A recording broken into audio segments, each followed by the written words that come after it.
তো গাইস আজকে আমার বন্ধুরে লইরা আমি এখানে ঘুরবার যাইতাছি। ব্যাকটেরিয়া গাড়ির মধ্যে উড়াইয়া যাওয়া শুরু করে দিছি। আমার পিছে আছে দুই কুবা বন্ধু, লাগতাছে ঠান্ডা। বন্ধুর দিকে ক্যামেরা ধরলে ভালোই হইতো। দেখতাছি আঙ্গর গাঁয়ের রাস্তা জিলাপির মতন তেরা বেড়া। যদিও কপালও নাই গার্লফ্রেন্ড, তাই বন্ধুরে লইয়া এরা এনজয় করা লাগাই দিছি।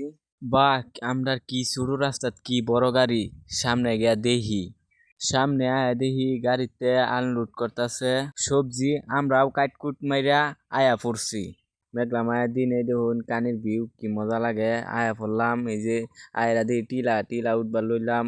টিলা উঠতে আইরাই জাগা পাইলাম, আইতে আইতে জাগা পাইলাম। আমরা তিন বন্ধু এক লগে ছুটটা দিলাম। তিন বন্ধু আলাপে আলাপে জাগাও পাইলাম। এই দেখুন কি মজার ভিউ, এই দেখুন দেখতেছুন মজাই লাগতেছে। আইনারাও যদি আইবার চান তাইলে আইনারাও কমেন্ট করিয়া জানাইবেন আমারে। এই দেখতেছুন কি মজা লাগতেছে, এই দেখুন চারোকানির ভিউ মজাই লাগতেছে, সেই মজা লাগতেছে দেখতেছুন। এই দেখুন কি মজার জায়গা। জায়গাটা কিরম মজা লাগছে অবশ্যই কমেন্টও জানাইবেন। আজকাল লাগিয়া ভিডিওটা এনে শেষ করলাম। আইনারা লাইক কমেন্ট